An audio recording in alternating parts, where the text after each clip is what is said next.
தமிழ்நாட்டை பொறுத்தவரை சேலத்தில் ஒன்றும் சென்னையில் ஒன்றுமாக இருவருக்கு இந்த வைரஸ் பாதிப்புகள் கண்டறியப்பட்டிருக்கிறது. இந்த இருவருமே அந்த சேலத்தை பொறுத்தவரை அவருக்கு ஏற்கனவே புற்றுநோய் பாதிப்புகள் மற்றும் உயர் இரத்த அழுத்த நோய், டயபெட்டிக் நீரிழிவு நோய் போன்ற பல்வேறு நோய் பாதிப்புகள் உள்ளடக்கிய ஒரு 69 வயதானவர்.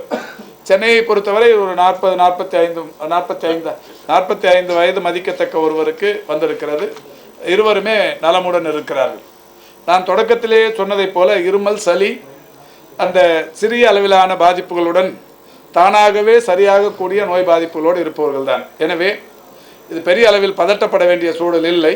என்றாலும் இந்த வைரஸ் பற்றிய பெரிய அளவிலான வதந்திகள் இன்றைக்கு மக்களை பெரிய அளவில் அச்சுறுத்தி இருக்கிறது. நேற்றைக்கு நானும் கூட சீனாவிலிருந்து இங்கே தமிழ்நாட்டிலிருந்து மருத்துவம் பயில சென்ற ஒரு மாணவரின் பேட்டியை பார்த்தேன்.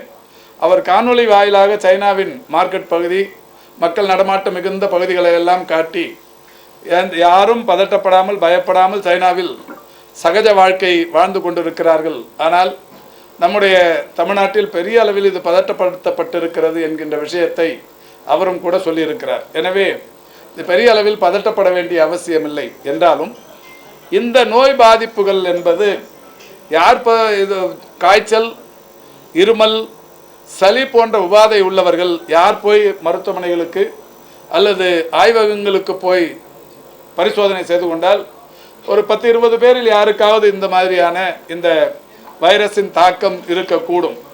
இருந்தாலும் கவலைப்பட வேண்டிய அவசியமில்லை. இது பதட்டப்பட வேண்டிய ஒரு வீரியமிக்க வைரஸ் அல்ல. ஒரு வீரியம் குறைந்த அளவிலான ஒரு வைரஸ் தான். இதை நாம் இது குறித்து கவலைப்படவோ அச்சப்படவோ தேவையில்லை. அதே நேரத்தில் இந்த நோய் பாதிப்பு உள்ளவர்கள், கூடுதலான ஏற்கனவே நோய் பாதிப்பு இருப்பவர்கள் பொதுவெளியில் செல்லுகிற போது பொதுவாகவே ஒரு மருத்துவ நியதி என்பது இப்போது வந்திருக்கிறது. பல நாடுகளில் அது கடைபிடிக்கவும் பட்டு கொண்டிருக்கிறது.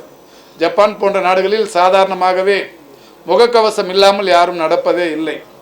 இந்த மாதிரியான நோய் பாதிப்புகள் இருக்கிற நாடுகளில் முகக்கவசங்கள் அணிவதை எல்லோருமே இன்றைக்கு அவர்கள் ஒரு ஊக்குவிக்கப்படுகிறது அந்த நாடுகளில். அந்த வகையில் நாமும் கூட இந்த நோய் பாதிப்பு இருப்பவர்கள், குறிப்பாக இந்த பருவமழையை ஒட்டி வருகிற இந்த நோய் பாதிப்புகளுக்கு இந்த பாதிப்புகள் இருப்பவர்கள் பொதுவெளியில் செல்லுகிற போது முகக்கவசங்களோடு சென்றால் நன்றாக இருக்கும், நல்லது. அதையே தலைப்பு செய்திகளாக்கி தமிழ்நாட்டில் முகக்கவசங்கள் அணிய வேண்டும், அமைச்சர் அறிவுறுத்தல், கட்டளை என்றெல்லாம் செய்திகளை தயவுசெய்து போட்டுவிடாதீர்கள். இந்த நோய் பாதிப்பு இருப்பவர்கள் பொதுவெளியில் செல்லுகிற போது முகக்கவசம் அணிந்து சென்றால் நல்லது.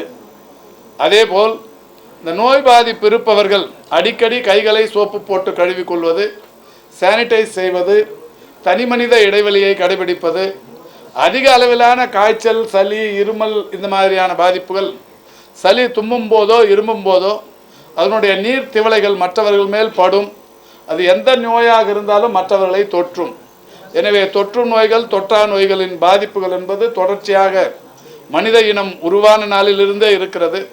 அந்த வகையில் நாம் இதிலிருந்து பாதுகாத்து கொள்வதற்கு இந்த முன்னெச்சரிக்கை நடவடிக்கைகள், இந்த முகக்கவசத்தை இந்த நோய் பாதிப்பு இருப்பவர்கள் பொதுவெளிக்கு செல்லுகிற போது அணிந்து செல்வது, அந்த நோய் பாதிப்பு இருப்பவர்கள் மட்டுமல்ல எல்லோருமே கை கழுவுவது என்பது தினந்தோறும் ஒரு நாளைக்கு 4-5 முறை கை கழுவினால் ஒன்றும் எதுவுமே பாதிக்காது.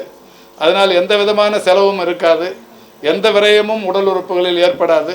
எனவே அடிக்கடி கைகளை சுத்தப்படுத்தி கொள்வது, இந்த மாதிரி நடவடிக்கைகளை நாம் முழுமையாக இருந்தாலே போதும். பெரிய அளவில் அச்சப்பட வேண்டிய அவசியமில்லை. அரசை பொறுத்தவரை கூர்ந்து கவனித்து கொண்டிருக்கிறது. மாண்புமிகு தமிழ்நாட்டின் முதலமைச்சர்கள் ஒவ்வொரு நாளும் ஒவ்வொரு மணியும் வருகிற செய்திகளை தொடர்ந்து கேட்டு அதற்கான விளக்கங்களை துறையிடத்தில் கேட்டு எடுக்கப்படுகிற நடவடிக்கைகள் குறித்தும் கேட்டறிந்து வருகிறார்கள். எனவே இது குறித்து பெரிய அளவில் பயப்பட வேண்டிய அந்த அவசியம் இல்லை என்பதை தெரிவித்துக் கொள்கின்றேன். ஒன்றிய அரசும் கூட இதையத்தான் சொல்லி இருக்கிறது. எனவே WHO போன்ற உயர் அமைப்புகள் இது சம்பந்தமாக இதுவரை எந்த கருத்தையும் தெரிவிக்கவில்லை. இது சாதாரண ஒன்றுதான். இது குறித்து அச்சப்பட வேண்டிய அவசியம் இல்லை.